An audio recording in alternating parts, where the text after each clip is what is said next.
Buenas tardes y bienvenidos a Contexto Azul y Blanco, hoy 13 de abril del 2022. El régimen Ortega Murillo ha mantenido el asedio en las familias y líderes nicaragüenses que han levantado su voz por las violaciones a los derechos humanos y las arbitrariedades desde el 2018 y desde antes. Sin embargo, en las últimas semanas hemos visto una acción en particular, el asedio e intimidación con una importante variable, y es que ahora asedia y persigue a sus propios aliados. Han desarticulado y desarmado estructuras históricas del sandinismo y mantienen una estricta vigilancia sobre los funcionarios y trabajadores del Estado. En el programa de hoy estaremos analizando el por qué el régimen ha cambiado su comportamiento hacia su propia gente, las implicaciones que esto significa y las consecuencias que genera ante el contexto actual. Y para conversar sobre este tema hemos invitado a dos personas que nos pueden brindar su opinión de una manera más amplia, con más conocimiento. Tenemos a Luis Carrión. Luis Carrión fue dirigente del Frente Sandinista en los años 70 y en los 80, fundador del MRS. Desde el 2017 fue uno de sus directivos, hoy conocido, ¿verdad?, como UNAMOS, y es economista con una maestría en administración pública. También tenemos a Israel Levite, él es ingeniero, ciudadano nicaragüense activista de más de una década y también autor de la novela Que todo arda. Muchas gracias a ambos por estar acá con nosotros en Contexto. Gracias a vos, María Ángeles. Bueno, y para dar inicio, me gustaría empezar, ¿verdad? Haciendo como un pequeño análisis, ¿verdad? En los últimos días hemos presenciado cómo la noticia del ex embajador de Nicaragua ante la OEA, Arturo Macfield, se ha extendido y ha manifestado en una inconformidad silenciosa de trabajadores y funcionarios en todos los ámbitos del Estado, manifestando en repetidas ocasiones el mensaje: hay esperanza, pierdan el miedo. Posteriormente a la renuncia de Macfield, se vio la renuncia de otros funcionarios de alto rango. También tenemos a Paul Richler, que fue asesor del régimen de manera internacional por más de 2 décadas. De igual manera, renunciaron sus cargos María Fernanda y María Michelle Gutiérrez, ambas hijas del diputado sandinista Gualmaro Gutiérrez. ¿Cuáles considerarían ustedes que podrían ser las atenuantes de estas renuncias? ¿Creen que pueden haber más renuncias a lo interno del gobierno? Don Luis Carrión, los mayores, les doy la palabra. Está bien, los veteranos. Eh, Mira, María Ángeles, lo primero que hay que decir es que la renuncia de Macfield es una expresión visible de un problema que el régimen viene acarreando desde ya hace algún tiempo y que está ligado al cambio no en relación a sus seguidores, sino en relación a la sociedad en general. Porque el régimen hizo un cambio estratégico entre el 2020 y el 2021, estableciendo un estado policial que se basa en el uso casi exclusivo de la fuerza como sistema de gobierno y como sistema para mantener el control. El régimen renunció a crear un sistema de alianzas políticas que le diera sustento porque fracasó, porque ya no pudo hacerlo, porque no puede contrarrestar el aislamiento internacional, porque lo que tendría que hacer para contrarrestar el aislamiento internacional es abrir los espacios democráticos, lo que significa que se vaya, porque perdería cualquier elección medianamente limpia que se haga en Nicaragua, y eso es inaceptable para ellos. Entonces, comenzaron a usar la represión no como una forma de aplastar la protesta, sino como de una manera sistemática para eliminar cualquier posibilidad, no de oposición activa, sino incluso de independencia, de autonomía y de pensamiento, digamos, crítico. ¿Y qué pasa cuando se comienza a usar la intimidación, la fuerza y la amenaza? No se puede hacer diferencia entre los que están afuera y los que están adentro. Es decir, ellos comienzan reprimiendo a los opositores, ¿verdad? Ellos comienzan estableciendo un régimen de terror hacia los opositores, pero eso se extiende hacia dentro de sus propias filas. Porque no tienen otro medio. porque ya renunciaron a la política como forma fundamental de acción y de creación de sustento. Entonces, y los problemas ya venían desde antes, ¿verdad? Desde antes se habían habido estas acciones contra Leonardo Torres, que era el de Conimipyme, atacaron el FIDEC de Alejandro Martínez, esos eran aliados del régimen. Entonces, el malestar frente a una situación que moralmente y políticamente rechazada por una enorme cantidad de funcionarios públicos, no se visibiliza porque está aplastado por la intimidación, la fuerza. Y lo que hizo la renuncia de Maxfield fue, digamos, destapar la olla con un cierto grado de dramatismo, ¿no? Y de espectáculo, como fue su renuncia en la OEA. Y ese problema está ahí y se va a agravar porque la reacción del régimen ha sido redoblar la presión, redoblar la vigilancia y el control sobre su propia gente y por lo tanto generar más y más malestar y rechazo.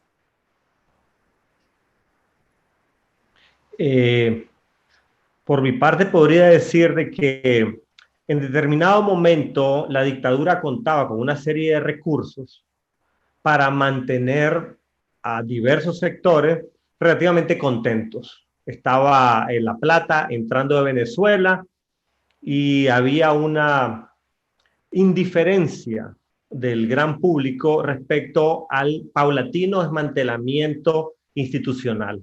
Finalmente, no faltaba quien elogiara la gestión de la dictadura, que en realidad lo que estábamos viendo era que atravesamos un buen momento con los commodities, el área empresarial aumentaba las exportaciones, no por el gobierno, sino a pesar del gobierno, pero eventualmente cuando los recursos empezaron a escasear y luego viene el levantamiento de abril, el régimen se ve en la sin remedio de cambiar de estrategia. Y una vez que ya no había mucha plata para la zanahoria, recurrió a implementar el garrote.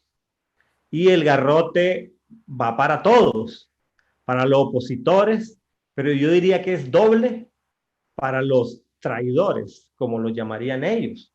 Entonces, lo que es el reino del terror, que nosotros podemos ver desde afuera, les puedo asegurar que es muchísimo más acentuado adentro, porque me ha tocado en diversas ocasiones tener comunicación con personas que están trabajando en el Estado. Y es una situación horrible, de una vigilancia constante, de un monitoreo, el montón de rumores, porque en el tema de la desinformación es muy grave. La gente siente que va ciega, porque en realidad no saben qué termina de ocurrir, dónde está el rumor, dónde está la verdad. De pronto aparecen historias de que le retiraron el pasaporte a gente cercana, y si bien en el Estado hay un descontento, también es muy importante que comprendamos el resto de los nicaragüenses la difícil situación en la que están estos conciudadanos. Yo he visto sectores de oposición que son muy agresivos, que dicen, es que esta gente sabe perfectamente lo que está ocurriendo, son cómplices, no merecen perdón, se han estado lucrando de la tragedia nicaragüense. Bueno, yo pienso que tenemos que ser un poquito más generosos y en nuestros juicios tal vez darle a nuestros conciudadanos un poquito más de comprensión.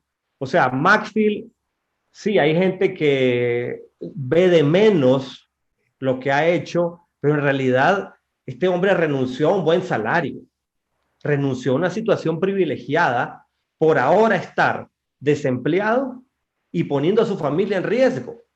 Porque cuando se trata de una organización criminal como es la Mara Frente Sandinista, realmente cuando los enfrentas estás asumiendo riesgos enormes, no solo económicos, no solamente que vas a perder tu patrimonio, sino hasta estás arriesgando tu vida y la de los tuyos. Por tal motivo, yo creo que es muy importante que todos los ciudadanos azul y blanco comprendamos la importancia estratégica de invitar a quienes trabajan en el Estado, de invitar a quienes aún militan en la fila del Frente Sandinista a adversar al tirano. Porque si bien el Frente Sandinista nació como un movimiento antidictadura, hay una contradicción inherente que ahora toda esa gente esté trabajando en función de una dictadura. Y para nosotros puede ser muy obvio desde toda la información que recibimos, pero del otro lado hay un cerco informativo, hay un trabajo ideológico y debemos comprender que ese trabajo ideológico tiene que romperse a través de la persuasión, a través del ejemplo y a través un poco del mensaje que una vez que caiga la dictadura en democracia, en la nueva Nicaragua tenemos que alcanzar todos. Quien cometió crímenes, está bien que vaya a juicio, que responda por sus crímenes, pero el ciudadano que simplemente ha tenido un pensamiento determinado, pues eso no es un delito. Entonces mi mensaje sería eso: el pueblo azul y blanco debe invitar a los nicaragüenses que aún militan en el Frente Sandinista y que trabajan en el Estado a cruzarse al lado correcto de la historia. Ve, incluso, yo quería, recatando un poco esto último que dijo Israel, la inmensa mayoría de los funcionarios públicos, la inmensa mayoría, son víctimas del régimen. Están bajo una enorme presión, pero además ganan unos salarios miserables, la inmensa mayoría. Están obligados a hacer trabajo completamente fuera de su estricta obligación laboral. Tienen que lo ponen a participar en actividades políticas y en actividades de vigilancia a sus compañeros, cosas que son repugnantes moralmente, que los conflictúan y los convierten a ellos en víctimas. Y es importante que no perdamos esto de vista. Hay el círculo cercano de Ortega, los que se regodean, digamos, y tienen gusto por la violencia y por el sadismo, esos están completamente perdidos, digamos. Pero la inmensa mayoría son gente que está tratando de defender a su familia, ganarse el sustento, garantizar un futuro para sus hijos, que no tienen muchas opciones, ¿verdad? Y todos ellos deben de sentir que sus amigos están de este lado, del lado de la oposición, de los azules y blancos, no del lado del régimen. Y que todos van a tener un lugar, todos tienen que tener cabida, y todos tienen que no solo tener cabida, sino ser respetados de una manera como nunca han sido respetados por el régimen. Eso es clave para darle confianza a esta gente y que otros que estén en posición, en posibilidades y disposición de renunciar, lo hagan más fácilmente. Pero si tienen miedo de que van a quedar mal por allá y por aquí no los vamos a recibir bien, pues esa gente pues se va a quedar donde está, ¿verdad? Entonces, esto es bien importante, reconocer que ellos son víctimas a las que hay que tenderles la mano también. Muchas gracias, Israel. Muchas gracias, Luis. Sí, y esa era un poco la siguiente como pregunta con la que quería que conversáramos. Es sobre el mensaje que la oposición, desde los distintos espacios, redes sociales, grupos familiares, grupos de amistades, se refieren a este tipo de acciones, ¿verdad? A los funcionarios que siguen trabajando en el Estado o a los funcionarios que han logrado salir de estos espacios, o entiéndase McPhil, que ya estaba fuera y que logró renunciar, pero hemos visto en distintos espacios que ha habido como un doble mensaje. Hay grupos, como menciona Israel, más radicales, que es un rechazo completo, pero también hay otros grupos que también abrimos los brazos, abrimos las manos y los felicitamos, porque como dice Luis, no es fácil renunciar. Y yo lo veo así, no es fácil renunciar cuando sos parte de una mara o cuando sos parte de una pandilla. Para ellos es aún más difícil, ¿verdad? ¿Y cuáles consideran ustedes que debería de ser la postura de la oposición democrática ante estas acciones, sobre todo los grupos organizados. O sea, las personas es una cosa, pero estas organizaciones que dicen representar a un pueblo, ¿cuáles deberían de ser sus acciones o sus mensajes ante estas personas que todavía no han logrado salir y necesitan o quieren salir y no ven una opción con ellos y a veces no ven una opción con los grupos organizados? Algunos comentarios al respecto. Fíjate que yo estoy teniendo problemas con el término oposición, porque para hacer oposición yo no considero el de Ortega ni siquiera un gobierno, simplemente una organización criminal que se ha tomado el Estado. Yo estoy a favor de la democracia, estoy a favor del Estado de Derecho, estoy a favor de que Nicaragua vuelva a ser república. Dicho esto, yo tengo la impresión que las redes sociales son bien engañosas, porque tenés una serie de sectores, de individuos, de perfiles, lo ves en Twitter, es muy obvio, que son como muy extremistas. Y la polarización extrema, a quien conviene más es a la dictadura. Porque finalmente, si vos infundís ese terror al sandinista o al trabajador del Estado de que va a ser linchado por lo azul y blanco y que va a terminar en tierra de nadie, me explico, perseguido por la dictadura y linchado por lo azul y blanco, pues obviamente cohesionás al grupo de la dictadura, porque dicen, bueno, mejor me quedo aquí agarrado antes de que me vaya peor con los otros. Entonces, desde ahí, creo que las voces que somos un poquito más de centro, diría yo, y tenemos la responsabilidad de no dejarnos apabullar por los extremismos. Ojo, hay extremismos que no son troll, hay extremismos que yo tengo que comprender que obedecen a una serie de errores y de delitos y de cosas horribles que han ocurrido en la historia de Nicaragua, que han radicalizado con justa razón a determinados grupos, y no es que esas voces tengan que ser ignoradas. Pero yo creo que el consenso general ahorita es que lo más importante es salir de esta pareja criminal Ortega Murillo y de su círculo de sicarios, de su círculo de mercenarios, ese círculo de hierro que está lucrando con la tragedia nicaragüense, que es una cúpula. Son pocos, porque en realidad si haces números, quienes realmente han perpetrado crímenes de asesinar a otros nicaragüenses, se estima que, ¿entendés? Son unos cuantos cientos los que realmente han perpetrado crímenes directos en contra de la ciudadanía. El resto son funcionarios que están un poco en fuego cruzado y no están delinquiendo directamente en contra del pueblo nicaragüense. Entonces, debemos, la gente que estamos un poquito más al centro o que creemos que estratégicamente es lo correcto, insistir más en un mensaje para convencer a esta gente de que aquí también tienen un lugar.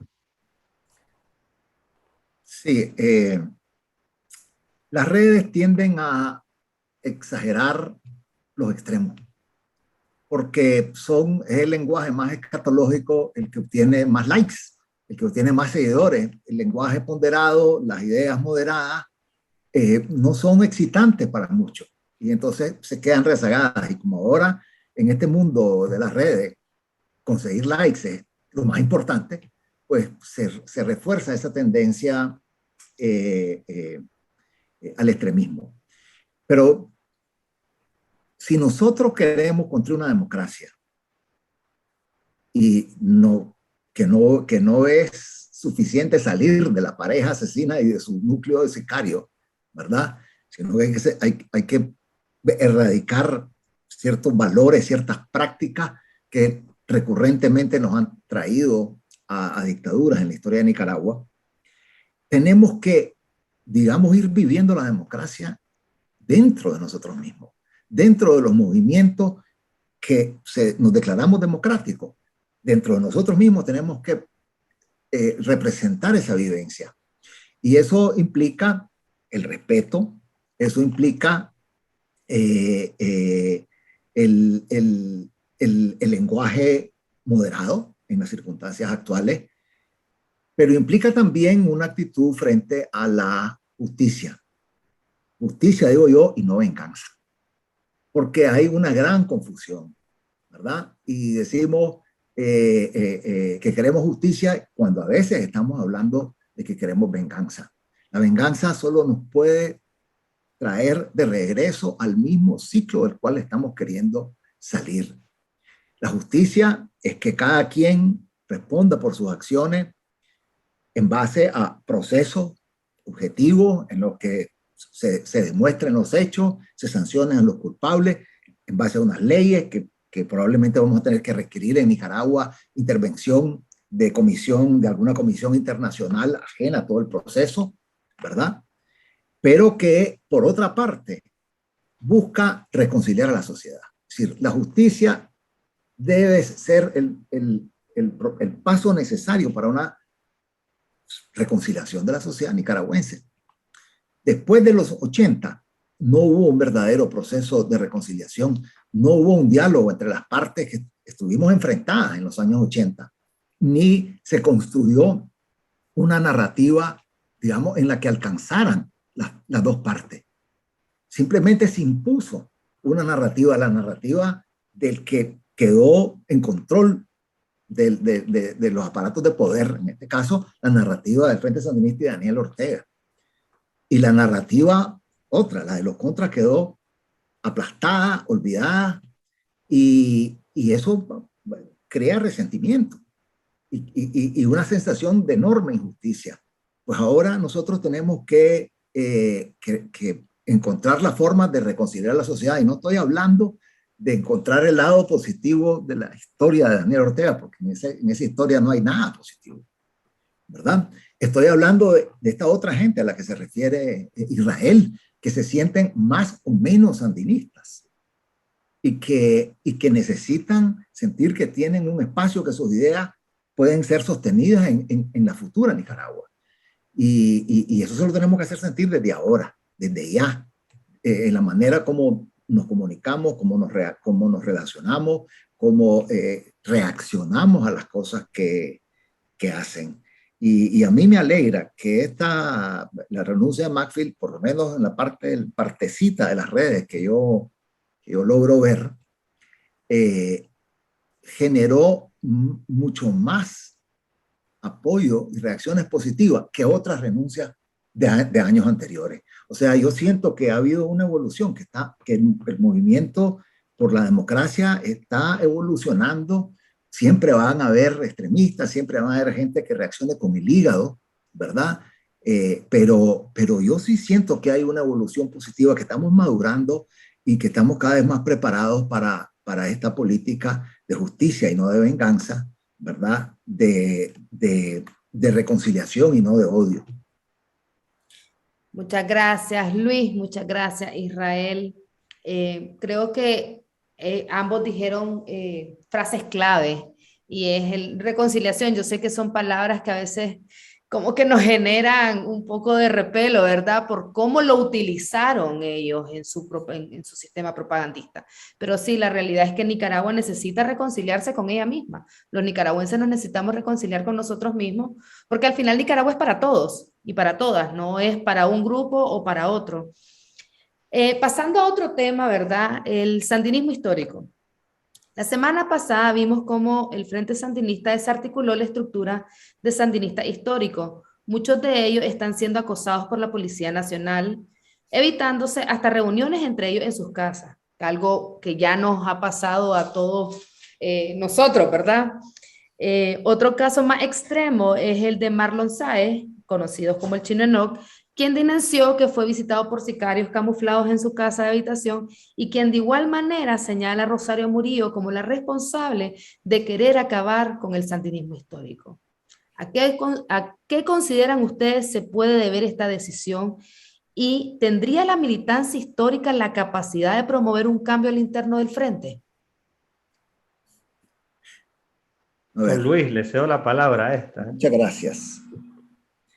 A ver, primero hay que entender que este conflicto del llamado sandinismo histórico con Rosario Murillo viene de hace varios años, cuando Rosario Murillo, creo que fue alrededor del 2014, los apartó a todos de las estructuras partidarias donde tenían posiciones de influencia y también acceso a privilegios, y los sustituyó por gente más joven que además puesta por ella, o sea, le debían a ella todo sus pequeñas cuotas de poder, digamos. Entonces, los sandinistas llamados históricos se quedaron resentidos, fueron marginados, apartados y puestos a un lado. Y eso fue creando resentimiento, resquemores, demandas que no tenían causa, que no tenían salida, porque en el Frente Sandinista eso no existe, ¿verdad? No existe la posibilidad de que se expresen disidencias o reclamos, criterios, eso no existe. Cuando vino el 2018 y las estructuras del frente en los territorios quedaron desarticuladas, se desarticularon, se desmovilizaron, se desmoralizaron. Entonces, Daniel Ortega y la Rosario Murillo convocan a los sandinistas históricos para tratar de que sean el eje alrededor del cual se reagrupen las fuerzas que estaban dispersas, ¿verdad? Y además, para ir a organizar los grupos paramilitares, las labores de inteligencia, de coordinación con la policía y con el ejército. Y pensaron que, bueno, salieron y a hacer ese trabajo, ¿no? Y el mismo Chino Knox, si uno lo escucha, vos ves que él está muy orgulloso de esa labor que hicieron para aplastar a los puchos.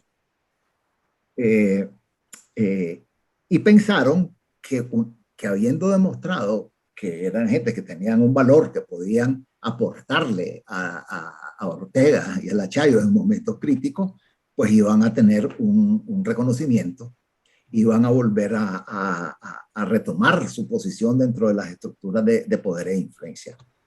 Pero ya vimos lo que pasó, viene, los mandan para su casa. Ya está, ya sirvieron, ya no los queremos. Esta es la lógica del régimen. Y este sandinismo histórico, por lo menos en las expresiones que se ven visibles, ¿verdad?, no representan una ruptura con la dinámica de la dictadura, con la lógica de la dictadura, sino que representan un conflicto de intereses particulares dentro de la misma lógica del régimen. Claro está que la represión que está cayendo ya sobre ellos, ¿verdad?, como la de Sandra Martínez y la de Marlon Sáenz, pone en evidencia, si acaso hiciera falta más, que nadie está exento, que no hay posibilidad de disentir, de criticar, ni siquiera de opinar diferente, y que no vale para nada qué trayectoria tuviste en la lucha revolucionaria. Todo eso no tiene ninguna importancia frente a la obligación de absoluta lealtad y sumisión a Ortega. Y el que se aparta de esa absoluta, el que además contradice con sus actos la imagen de gran unidad y armonía que está tratando de vender Lachayo todos los días, pues va a ser reprimido, va a ser, y no va a haber diferencia entre ellos y nosotros, ¿verdad? Cuando además Marlon Sáenz cruzó una raya peligrosa, y es que dio declaraciones a la prensa y a Confidencial, los medios más odiados por Daniel Ortega y Rosario Murillo. Entonces, eso creo que aceleró la reacción que de todas maneras iba a venir contra él para aplastarlo. Los analistas históricos son gente, pues definitivamente sus valores están muy lejanos a los míos. Los escucho y veo que definitivamente hacen la violencia, la han convertido en un relato épico. El matar es casi como, bueno, una obligación suprema que les delega una revolución ficticia. Entonces, es una cosa, es un caso psicológico, una consecuencia de heridas no sanadas en la psiquis de un país que ha estado continuamente en guerra. Son víctimas y a la vez crueles victimarios del pueblo nicaragüense.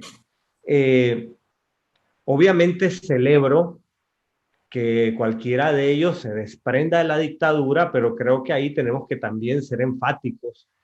Todos, o sea, para que haya una verdadera reconciliación, lo que se hablaba, hay que rendir cuentas. Y las personas tienen que enfrentar a la justicia y responder por sus actos.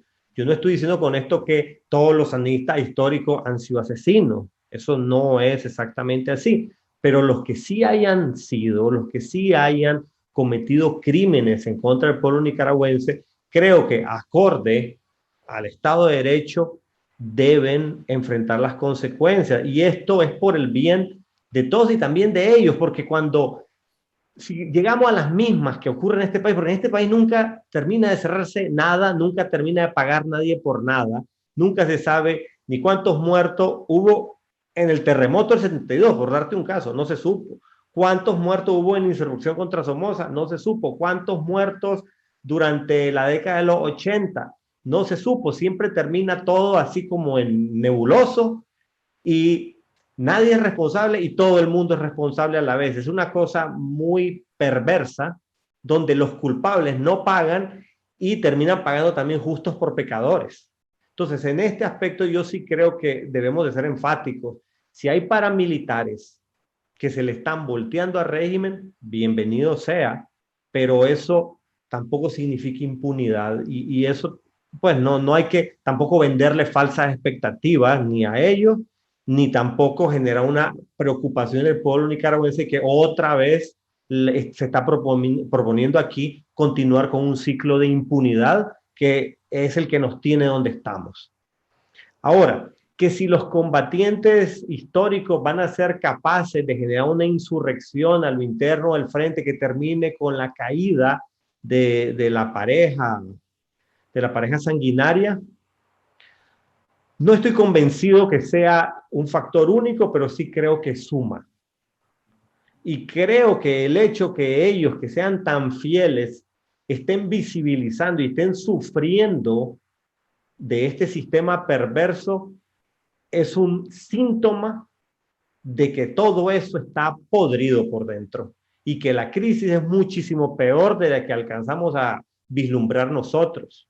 Entonces, por lo tanto, creo que es muy importante que comprendamos el momento que está atravesando la dictadura y no estemos de derrotistas, porque yo noto mucho en la gente y es natural que se cae en un derrotismo y decir, no, es que Daniel Ortega, igual que Cuba, igual que Maduro, va a quedarse ahí por los siglos de los siglos. No, Daniel Ortega la tiene mucho más difícil que cualquiera de todas las dictaduras que podamos mencionar ahorita en el mundo, diría yo. Es el perro más flaco de las dictaduras, porque ni tiene recursos naturales así cuantiosos como los tiene Venezuela, su sistema de inteligencia no es tan sofisticado como el de los cubanos, en el bloque geopolítico es el peón más sacrificable que puede existir en todo este juego geopolítico.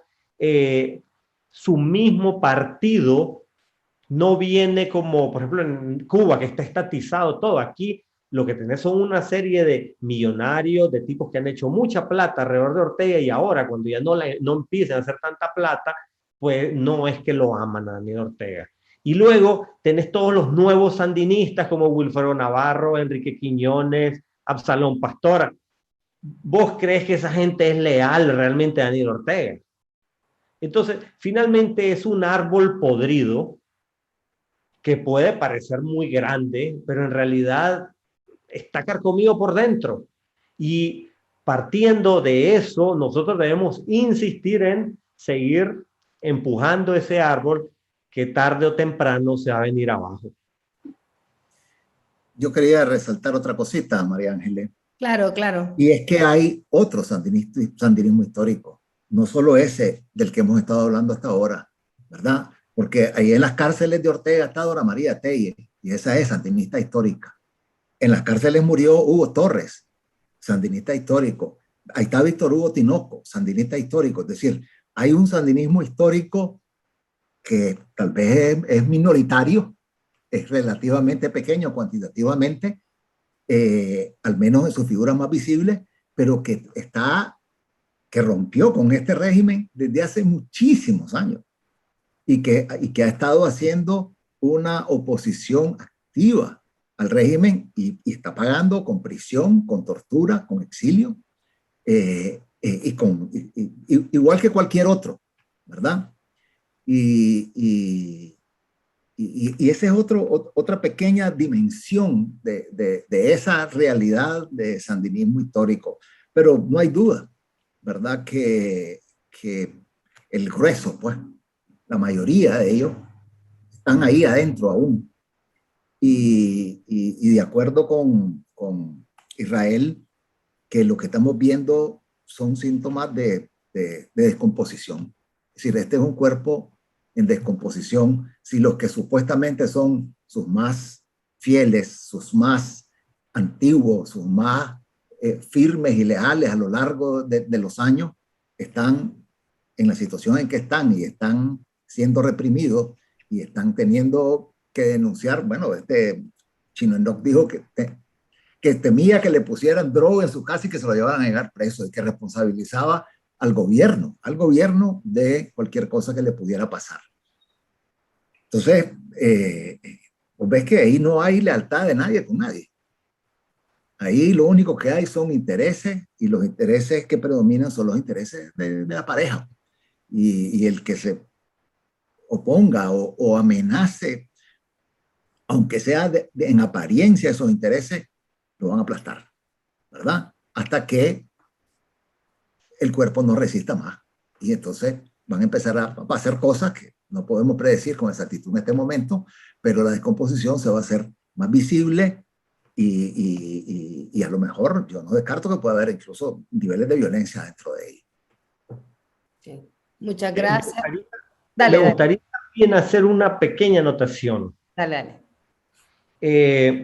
Ahorita que Luis menciona a Dora María, a Víctor Hugo, a Hugo Torres, numerosas veces yo he escuchado en bloques opositores pues que existe un recelo, siempre una sospecha contra estas figuras porque pertenecieron al sandinismo en los 80, etc. Sin embargo, vean cómo la dictadura los está asesinando, los secuestra y los está asesinando en la cárcel. También se habló mucho que el COSEP, que el maridazgo, que el COSEP amaba a la dictadura. Bueno, también tiene gente del COSEP que ahí está muriendo y pudriéndose en la cárcel. Luego tenés gente que decía, no, que la Félix... Que... En síntesis, vos tenés una dictadura que no discrimina. ¿Cómo es posible entonces que nosotros estemos discriminándonos entre nosotros? Si hay algo que está dejando clara la dictadura es que va contra todos y contra todo. Así que es un soberano acto de estupidez estar buscándonos ahí entre nosotros un montón de sospechas y un montón de pleitos, porque aquí todos estamos a merced de la dictadura. No importa tu ideología, no importa tu clase social, no importa si estás adentro o afuera del Estado, la dictadura es una amenaza para vos. Todos los nicaragüenses estamos amenazados por este binomio criminal, por este binomio psicópata que es Ortega Murillo. Esa familia solamente responde a los intereses de ella misma. Y si alguien, no importa que Hugo Torres haya arriesgado la vida por sacar a Daniel Ortega de la cárcel, no le importa. A Daniel Ortega vino y se encargó de que Hugo Torres muriera preso. O sea, no puedo concebir un acto de perversión, de ingratitud, de un alma tan putrefacta como la de Daniel Ortega, siendo capaz de cometer ese crimen contra alguien a quien le debe la vida. Por tal motivo, yo quiero llamar nuevamente de discriminación, de tonterías, de sacar trapos sucios. Aquí la idea fundamental es que se derroque la dictadura y llevar a Nicaragua a una democracia. Ya en democracia, cada quien que se vaya a su casilla, yo me voy a mi derecha, que Luis Carrero se vaya a su izquierda, y en las urnas votando. Sabía que habías cambiado. Man. Ya cada quien queda claro, ¿verdad? Que cómo se va a distribuir esa asamblea. Pero lo que sí me parece importante es que así como la dictadura no discrimina, nosotros tampoco tenemos que discriminar en nuestro afán de unirnos en contra de la organización criminal que es hoy el Frente Sandinista. Muchas gracias, Israel, muchas gracias, Luis. Y ya nos queda una última pregunta. Luis, vos fuiste miembro de la Dirección Nacional, teniendo el rango militar más alto en aquel entonces, y hoy siendo respetado por muchas personas que creen en la mística del sandinismo. Israel, vos has sido un ciudadano activo desde hace más de 10, 15 años, ¿verdad? Trabajando en distintos espacios cívicos, y aparte también que sos sobrino de Gerty Levites, quien fue la figura que le hizo el frente a Daniel. ¿Cuál sería el mensaje que ustedes le enviarían a las personas funcionarias públicas y o allegados al sandinismo? Yo rescataría las palabras de Macfield, ¿verdad? Hay que perder el miedo. Y eso no quiere decir que se pongan a hacer cosas que los expongan, ¿verdad? Eso quiere decir que sepan que ellos son personas valiosas que no valen porque están en un puesto o en otro puesto, que pueden ayudar difundiendo información, pueden ayudar a un cambio que los beneficie a ellos también, dificultando algunas actividades, resistiéndose con cuidado y pacíficamente o pasivamente, más que pacíficamente, cuando los quieran empujar a hacer cosas que violenten sus valores, sus principios, su moral, ¿verdad? Y que mantengan la esperanza, porque el cambio no va a perjudicarlos, por todo lo contrario. El cambio va a abrirle posibilidades a la gente que trabaja con honestidad, con compromiso y sin que tengan que estar ondeando a la bandera de ningún partido político, como es ahora. Ahora lo que vale es qué tan duro muevan la bandera. En la Nicaragua que queremos construir, lo que va a valer es qué tan bien le sirve un funcionario al pueblo, qué tan respetuoso es de los derechos de los ciudadanos, qué tan comprometido está con su país y no con ningún partido político. Ese país va a llegar, lo vamos a hacer, y esta es la última vez en la vuelta de la historia que estamos en esto. Yo estoy segurísimo que la nación que comenzó, no digamos que comenzó, que se comenzó a poner en evidencia a raíz del 2018, es una nación distinta, que quiere otras cosas, que tiene otros valores, que está comprometido con la lucha pacífica, a diferencia de todas las generaciones anteriores que estuvimos metidos en guerra y que usamos la violencia para salir de dictaduras que generaron otras dictaduras y generaron otros ciclos de violencia. Por primera vez en la historia de Nicaragua hay un gran movimiento pacífico, cívico y con una comprensión de la democracia como creo que otras generaciones no lo tuvieron en el pasado. Yo le diría a los que creen que le deben algo a Daniel Ortega y que es una ingratitud abandonar ese proyecto totalitario, les diría que a Daniel Ortega no le deben nada. Daniel Ortega no se ha sacado nada del bolsillo. Ese dinero ha salido del pueblo nicaragüense, de todos los que pagamos impuestos, y es al pueblo nicaragüense, Nicaragua, a quien le deben lealtad. Y hablo también ahí directamente a la gente del ejército, que juraron defender la soberanía nacional, juraron respetar la Constitución, y ahorita no son más que una vergüenza, una verdadera traición a nuestro país al servirse, a ser simplemente la escolta, los guardaespaldas, el ejército privado de una familia que es aún moralmente aún más despreciable que lo que fue la familia Somoza. Porque ¿cómo es posible que el Frente Sandinista luchó para sacar del poder a una familia corrupta que controlaba todos los poderes del Estado, y hoy el Frente Sandinista es toda la organización que defiende a una familia corrupta que controla todos los poderes del Estado? Ese sinsentido histórico es imposible que ustedes lo puedan seguir ignorando.